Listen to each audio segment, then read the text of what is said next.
So Kevin, we pushed this bike off the trailer this morning. You rode up and I saw your eyes kind of light up a little bit. You hadn't ridden one of these before. No, they're a pretty looking bike. I've seen them at the bike shows and I thought the geometry looked great. So yeah, I've been looking forward to riding this.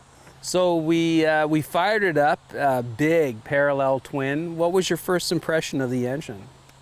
Very smooth. The engine management sounds like it's working overtime to control the horses, and it sounds really nice. Barely have to get it off idle to get going. It'd be very difficult to actually stall it. Yep. You'd have to be pretty sloppy on the clutch because it will just pull away. And very nice throttle control. Even down low on the twists, you can really cruise at a super low speed. What did you think of the brakes? Very precise, very strong. But you've got brake management helping you control that. Yeah. Quite good. There's some pretty big suspension bits up front. Nice chunky shock out the back. What did you think about the setup for suspension? Honda kept it simple as far as I'm concerned. They didn't go with a fancy electronic suspension. They kept it rather standard, except it is very good components. So you've got compression and rebound adjustment on the front, same thing on the rear. You've got preload adjustment on the rear, so you put on a passenger and lots of stuff.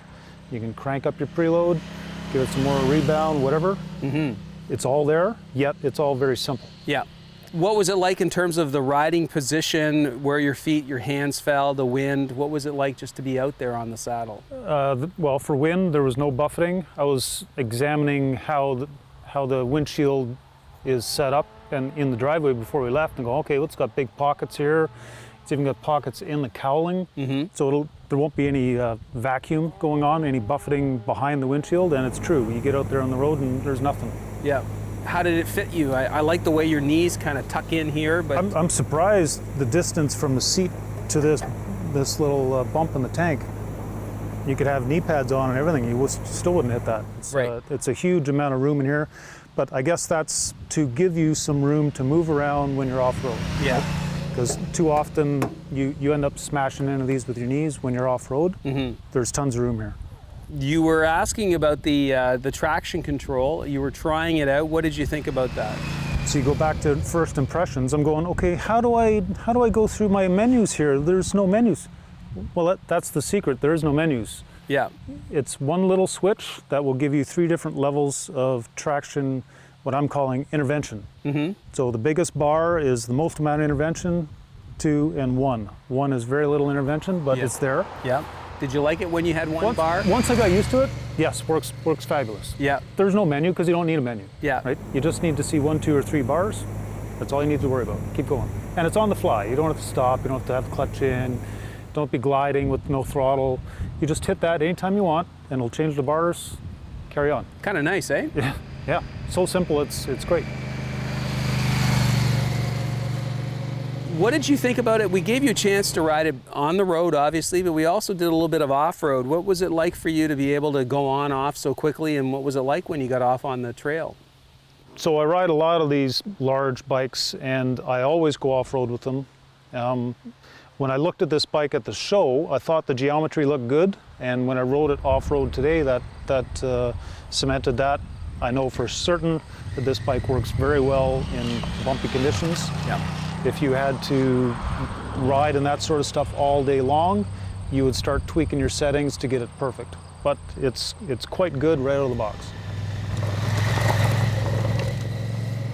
So Kevin, who are we going to recommend this motorcycle to? Who's going to be interested in owning one of these? You could go across the board with this. Anybody who wants to do some mild off-roading, and you can easily cross the country, load it up with luggage, and go as far as you want. The motor is very smooth, even on the highway, no real buzzing going on. Ride all day. Was there anything you didn't like? The instrument cluster I found was low, and it didn't really have the right tilt to it. It should face me, not face my chest. I'm not sure why it's angled that way. Right. It's a very small thing to talk about, but that's all it is. That's all I got. That's all I got. That's all I got. The rest of it's great. So in summary, what's the one lasting impression of this motorcycle? What's the takeaway?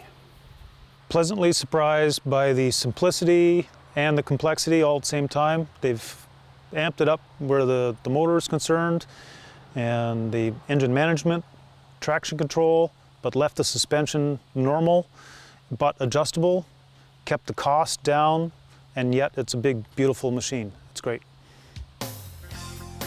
Well, it's been great having you out on this ride, Kevin. Yeah. Thanks for having me. joining us. Yeah. Good it's great. job. Good time.